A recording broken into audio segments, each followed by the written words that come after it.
I wanted to do a little video today about meditating in motion. You don't have to be sitting still in a room, silent, wearing specific clothes, Tibetan singing bowls, incense, candles, sage. It's a bunch of nonsense. Your physical mind is not a connection to anything. This is what they told you simply because the mind, the physical mind, is the one and only thing they can and they do control. So if they get you to believe that your mind has the pineal gland, the third eye, it's your only connection to the universe, it's the end-all be-all, it's the pinnacle of, your established connection to the cosmos, and your mind contains your imagination, your perception, your intuition, your awareness, your intelligence, all this. If they convince you, and they already have, that your physical mind is like this magical box that contains all these amazing things, then they can control you, because that's how they do. But once you understand that your physical mind is just that, it's a physical element of the physical realm of this astral plane of existence, it has its limitations and its confinements. It can't perceive certain things of a metaphysical nature because these are imperceivable to the physical mind. These exceed the limitations of the physical. Your 5 physical senses, they cannot detect certain things because the angelic realm, the vibration of the frequency that they project, far exceeds the limitations of the abilities of the 5 physical senses. Now, more often than not, people misconstrue the first sense of the soul as the 6th sense of the physical mind, which is your intuition. That is your precognitive intuitive self. Keep in mind that everything that you believe and you think and you feel that are all locked inside your head, they're not. You were lied to a long time ago for a reason. They don't want you to know that you're a super magical, celestial being capable of manifesting greatness and miracles anytime, anywhere through the power of energy manipulation and transfer. They don't want you to know that. That's why the Matrix is what it is. That's why they go to such great lengths and such severe extents to keep you blinded and dumbed down and morbidly obese. That's all for a reason.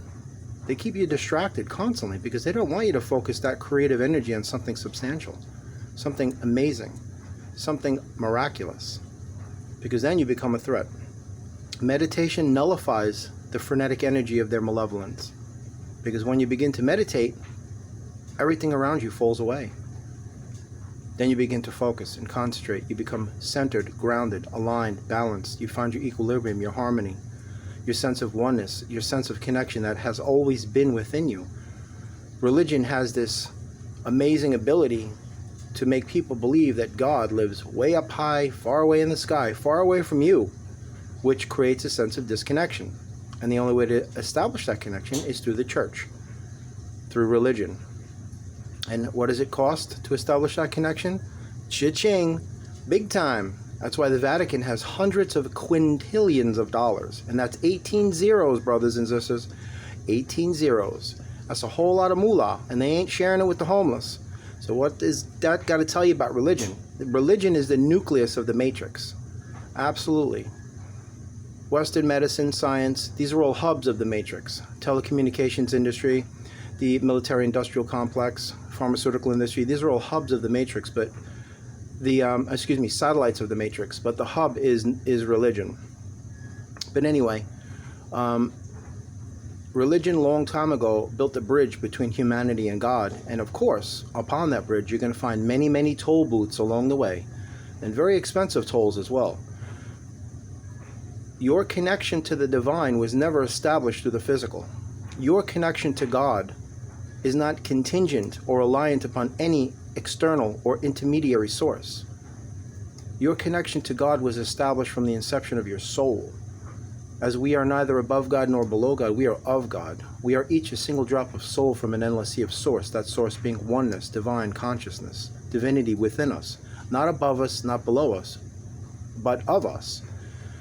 So when you meditate, you nullify all of the consternation, the conflagration, the prevarication, the frenetic energy, the paranoia, the chaos, the trepidation, the uncertainty, the doubt, the fear, everything they control you with. The news is just fear porn.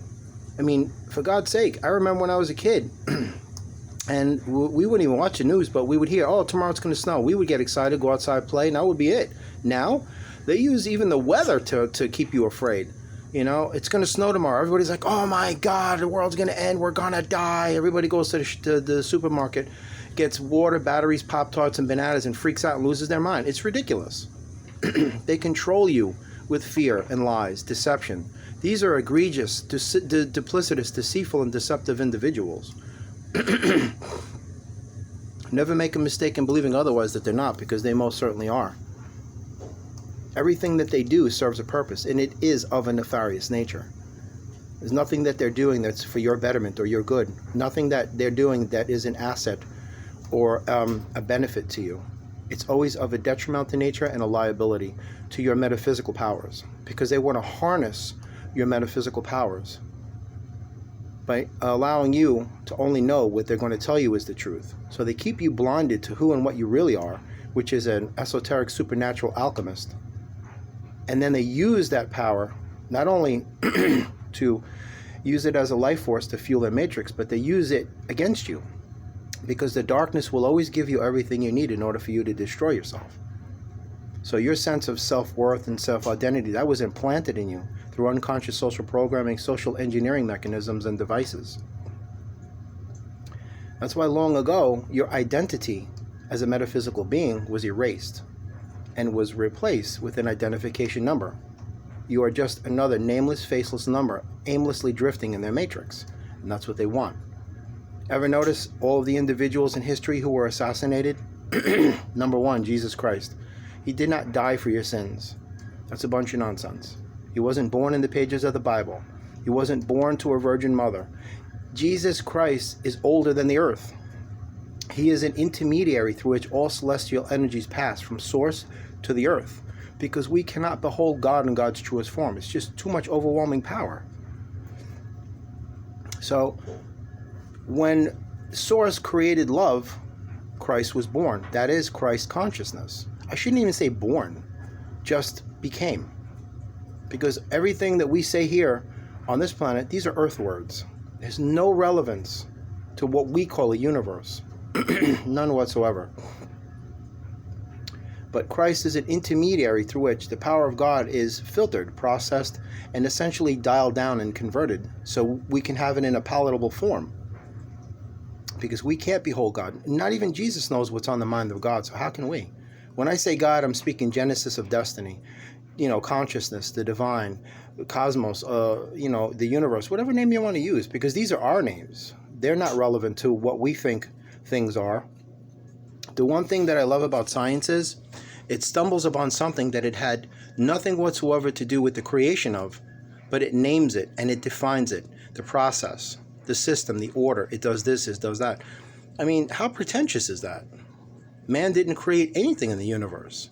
Science did not create the oceans. Math did not create the universe. Physics did not create, the land, the trees, the wind. It had nothing whatsoever to do with it. This is something that far exceeds our mortal comprehension. So, just stop trying to dissect what this is, what that. Perception, your perception is always going to see things the way is most palatable to you. So that's it. That's why I say reality is a matter of perception, because it's the truth.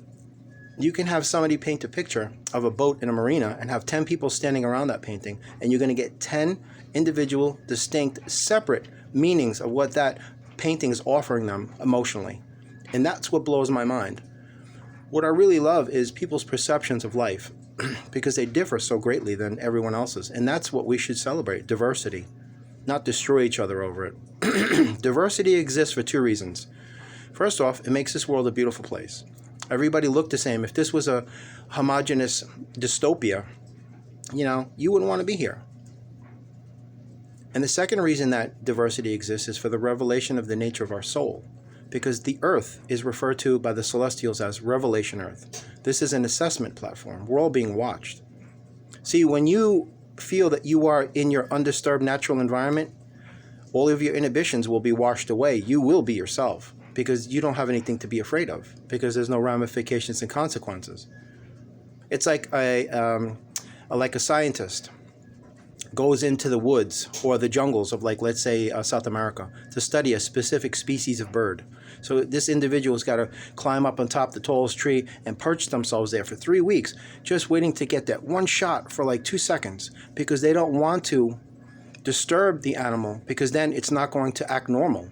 It's going to be on guard. It's going to defer its natural characteristics to something that's, disingenuous. But if you want to study something in its natural undisturbed state, then you have to make sure that it doesn't see you. And that's how the celestials are doing it. Because most people are clueless what's going on. But that's a whole other video. The premise of this video is for you to understand that meditation nullifies malevolence. You don't have to sit in a quiet room and all that. That's a bunch of nonsense. You can meditate walking, riding a bike, driving. You don't have to close your eyes. And it's always good to meditate in some form or body of water, because water is the essential rainbow bridge that allows the celestial beings to cross over into the density of this terrestrial environment.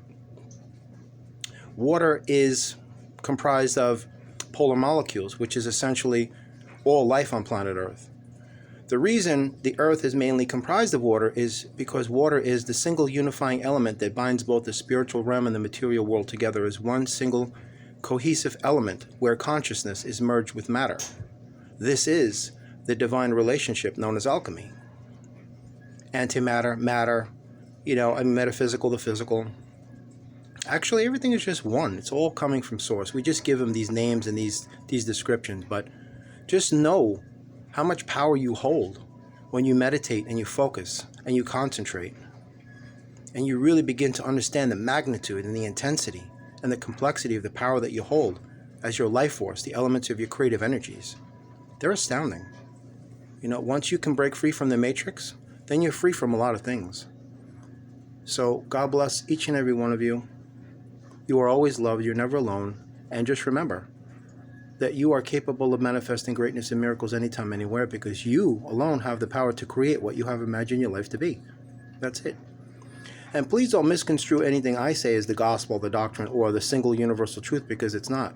This is just my truth, my connection that I'm choosing to share. And if it resonates with you, embrace it. If not, you move on to something else. Anyway, have a great day.